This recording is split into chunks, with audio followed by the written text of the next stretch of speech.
Sejam bem-vindos a mais uma leitura diária. A passagem de hoje se encontra no livro de 2 Pedro, do capítulo 1 ao capítulo 3. Saudação! Eu, Simão Pedro, servo e apóstolo de Jesus Cristo, escrevo essa carta a vocês que, por causa da bondade do nosso Deus e Salvador Jesus Cristo, receberam uma fé tão preciosa como a nossa. Que a graça e a paz estejam com vocês e aumentem cada vez mais por meio do conhecimento que vocês têm de Deus e de Jesus, o nosso Senhor. Deus chama e escolhe. O poder de Deus nos tem dado tudo o que precisamos para viver uma vida que agrada a Ele, por meio do conhecimento que temos daquele que nos chamou para tomar parte na sua própria glória e bondade. Desse modo, Ele nos tem dado os maravilhosos e preciosos dons que prometeu. Ele fez isso para que, por meio desses dons, nós escapássemos da imoralidade que os maus desejos trouxeram a este mundo e pudéssemos tomar parte na sua natureza divina. Por isso mesmo, façam todo o possível para juntar a bondade à fé que vocês têm. A bondade juntem ao conhecimento, e ao conhecimento o domínio próprio. Ao domínio próprio juntem a perseverança, e à perseverança a devoção a Deus. A essa devoção juntem a amizade cristã, e a amizade cristã juntem o amor, pois são essas as qualidades que vocês precisam ter. Se vocês as tiverem e fizerem com que elas aumentem, serão cada vez mais ativos e produzirão muita coisa boa como resultado do conhecimento que vocês têm no nosso Senhor Jesus Cristo.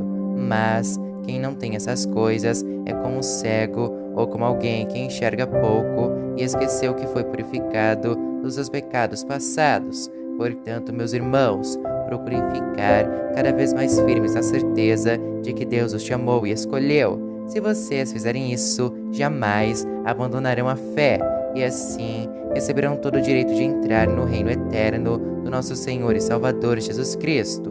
Por isso, farei sempre com que vocês lembrem dessas coisas, embora já as conheçam e estejam firmes na verdade que receberam.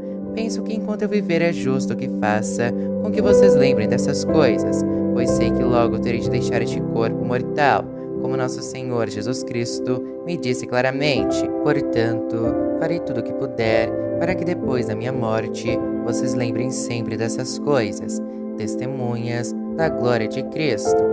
Nós não estávamos contando coisas inventadas quando anunciamos a vocês a vinda poderosa do nosso Senhor Jesus Cristo, pois com os nossos próprios olhos nós vimos a sua grandeza. Nós estávamos lá quando Deus, o Pai, lhe deu honra e glória. Ele ouviu a voz da suprema glória dizer: "Este é o meu filho querido, que me dá muita alegria." Nós mesmos ouvimos essa voz que veio do céu quando estávamos com o Senhor Jesus no monte sagrado. Assim, temos mais confiança ainda na mensagem anunciada pelos profetas. Vocês fazem bem em prestar atenção nessa mensagem, pois ela é como uma luz que brilha em lugar escuro, até que o dia amanheça e a luz da estrela da manhã brilhe no coração de vocês. Acima de tudo, porém, lembrem disto: ninguém pode explicar por si mesmo uma profecia das Escrituras Sagradas, pois nenhuma mensagem profética veio da vontade humana, mas as pessoas eram guiadas pelo Espírito Santo quando anunciavam a mensagem que vinha de Deus. Capítulo 2. Os falsos mestres. No passado, apareceram falsos profetas no meio do povo, e assim também vão aparecer falsos mestres entre vocês. Eles ensinarão doutrinas destruidoras e falsas, e rejeitarão o mestre que os salvou. Isso fará com que caia sobre eles uma rápida destruição. Mesmo assim, muita gente vai imitar a vida imoral deles, e por causa desses falsos mestres, muitas pessoas vão falar mal do caminho da verdade. Em sua ambição pelo dinheiro, esses falsos mestres vão explorar vocês, contando histórias inventadas. Mas faz muito tempo que o juiz está alerta, e o destruidor deles está bem acordado, pois Deus não deixou escapar os anjos que pecaram, mas os jogou no inferno e os deixou presos com correntes na escuridão, esperando o dia do julgamento. Deus não deixou escapar o mundo antigo, mas trouxe o dilúvio sobre o mundo dos que não queriam saber de Deus. A única pessoa que ele salvou foi Noé, que anunciou que todos deviam obedecer a Deus. E Deus também salvou mais outras 7 pessoas.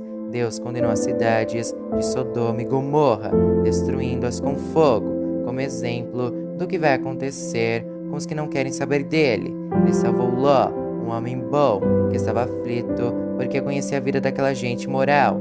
Todos os dias, esse homem bom, que vivia entre eles, ficava muito agoniado ao ver e ouvir as coisas más que aquela gente fazia. Tudo isso nos mostra que o Senhor sabe como livrar das aflições as pessoas dedicadas a Ele, e também sabe como guardar os maus debaixo de castigo para o dia do julgamento.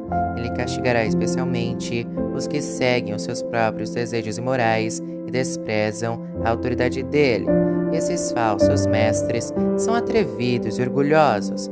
Eles não têm nenhum respeito pelos gloriosos seres celestiais e os insultam. Ora, até mesmo os anjos, sendo muito mais fortes e poderosos do que esses falsos mestres, não os acusam com insultos na presença do Senhor. Mas esses homens agem por instinto, como os animais selvagens, que nascem para serem caçados e mortos. Eles xingam aquilo que não entendem. Por tudo isso, eles serão destruídos com animais selvagens e pagarão com sofrimento o sofrimento que causaram aos outros. Eles têm prazer em satisfazer em pleno dia os seus desejos imorais. Quando se reúnem com vocês, são uma vergonha e um escândalo, divertindo-se o tempo todo com os seus modos enganosos. Não podem ver uma mulher sem a desejarem, e o seu apetite pelo pecado nunca fica satisfeito. Enganam as pessoas fracas e só pensam em ganhar dinheiro. Eles estão debaixo da maldição de Deus. Andam perdidos porque se desviaram do caminho certo. Seguem o caminho de Balaão, filho de Beor, que cobiçou o dinheiro que ia receber fazendo mal e foi repreendido por causa do seu pecado, pois uma jumenta falou com voz humana e acabou com as loucuras do profeta. Esses falsos mestres são como poços sem água e como nuvens levadas pelo vento. Deus reservou para eles um lugar na mais profunda escuridão. Eles dizem coisas orgulhosas e loucas, e com seus desejos impuros e imorais, enganam as pessoas que estão quase escapando daqueles que vivem no erro. Prometem liberdade a essas pessoas, mas eles mesmos são escravos de hábitos imorais, pois cada pessoa é escrava daquilo que a domina. Portanto, aqueles que chegaram a conhecer o nosso Senhor e Salvador Jesus Cristo e que escaparam das imoralidades do mundo, mas depois foram agarrados e dominados por elas, ficam no fim e em pior situação do que no começo, pois teria sido muito melhor que eles nunca tivessem conhecido o caminho certo, do que depois de o conhecerem, voltarem atrás e se afastarem do mandamento sagrado que receberam. O que aconteceu a estas pessoas prova que são verdadeiros estes ditados. O cachorro volta ao seu próprio vômito, e a porca lavada volta a rolar na lama. Capítulo 3. O Dia do Senhor. Meus queridos amigos, esta é a segunda carta que estou escrevendo a vocês. Nessas 2 cartas, procuro despertar pensamentos puros na mente de vocês, fazendo com que lembrem dessas coisas. Quero que lembrem das palavras ditas há muito tempo pelos santos profetas e do mandamento do nosso Senhor e Salvador, que foi dado a vocês por meio dos apóstolos que anunciaram o Evangelho a vocês. Primeiro, vocês precisam saber que nos últimos dias vão aparecer homens dominados pelas suas próprias paixões.